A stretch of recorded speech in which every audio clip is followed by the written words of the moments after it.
আপনারা একটা জিনিস উপলব্ধি করতে পারছেন কিনা, এই যে তীব্র গরম, খোলা আকাশের নিচে দাঁড়িয়ে থাকতে পারতেছি না।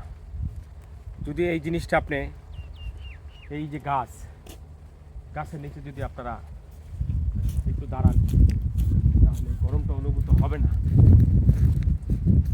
আপনারা গাছ কেটে ফেলছেন, এই গাছ কাটার কারণে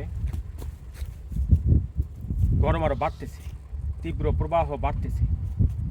আসুন আমরা প্রাকৃতিক সৌন্দর্য বাড়িয়ে তোলার জন্য এবং নিজে বাঁচার জন্যে আমরা গাছ লাগাই।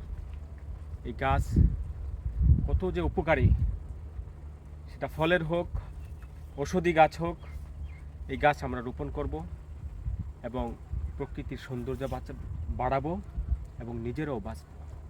আসসালামু আলাইকুম রহমতুল্লাহ।